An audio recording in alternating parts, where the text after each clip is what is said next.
let's make chicken paprikash. Now this isn't the traditional recipe, I kind of put my own spin on it. Okay, so first we're gonna heat up some oil and we're gonna sear our chicken breast. You can use whatever cut of chicken you like or even any type of meat. I'm just doing chicken and we're gonna sear them. Protecting myself here because it was spitting. Just remember, these are not meant to be fully cooked, okay? So they're supposed to be raw on the inside, you're only cooking the outside for the moment. Alright, next we're going to remove the chicken and set that aside. Now you can also make this recipe vegetarian, just skip this entire step. And yeah, then in the same pan we're going to add our mushrooms and saute them until they are soft. The written recipe is going to be on the website. I don't know where to link that, but it's in the About section on my YouTube channel. Moving on, sauteing those and just cook them until, like I said, they're soft and they've changed colour. Next, oh no, we're still sauteing on mushrooms. I'm just stabbing them to break them up a little bit more. Now, next we're going to add capsicum. And you're going to stir fry that just for a bit.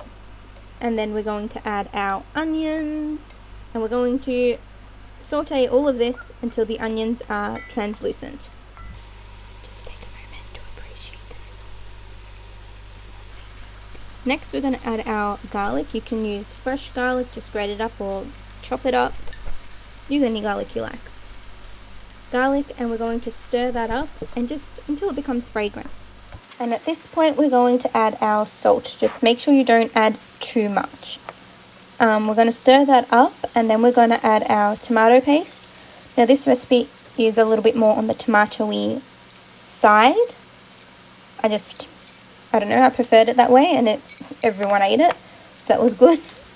And anyway, we're going to add the tomato paste and then you want to coat everything in the pan with it. So make sure it's all coated, and by this point it probably would have been a minute of cooking. Now we're going to turn our heat on low so we don't burn the spices.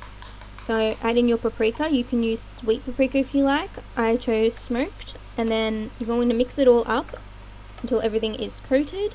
And then I'm adding in Cajun spice, which is optional. You can add cayenne pepper if you like, or you can completely skip that if you prefer. But just make sure you give everything a good stir before the next step and make sure the heat is on low. Alright, and now we're going to add our liquids. This is vegetable stock, even though it looks white. That's because I mixed in the corn flour into the stock. So make sure you mix that up so there's no lumps before this step. Give it a really good mix. Then you're going to add your coconut cream and give this a really good mix and then bring it to the boil. Then add your chicken pieces back in full. Don't cut them up at this stage.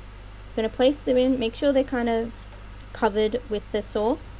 Give it a stir and let it simmer for 30 minutes, okay? But make sure you stir occasionally because the corn flour will thicken it up and you don't want that sticking to the bottom. After 30 minutes, you're going to, look how good that looks. Oh my god, this tasted freaking amazing. I need to make it again next week.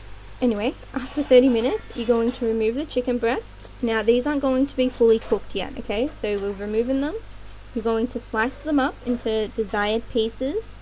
And then we're going to add them back into the pan. And then you're going to let this simmer until your sauce has thickened up and your chicken pieces are fully cooked through. There's no time on this. I'm sorry I didn't time it, but just cook it until your chicken's cooked and the sauce is thick. Like this. Look at that gloriness. I have no words. While that is cooking, I'm going to make some garlic bread. So I'm using this Turkish bread from Aldi. I'm going to slice it in half through the middle. Be careful with your knives. Always use a bread knife for things like this, obviously. This makes life easier. Anyway, so slice it in half, flip them over, and now we'll make some garlic butter. There's no measurements here, so you do you.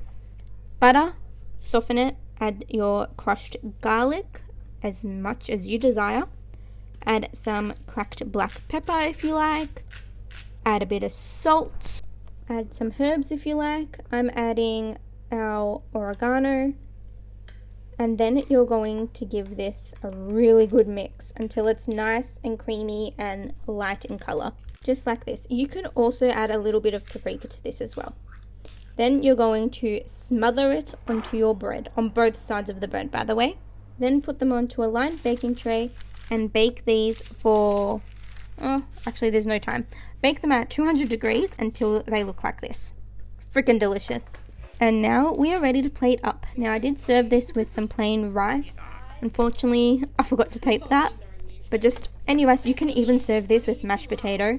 Oh my god, it'll be friggin' amazing. But yeah, this is it. And it got devoured. There was only a little bit left over. So I hope you enjoy. The recipe will be on my Instagram and the website.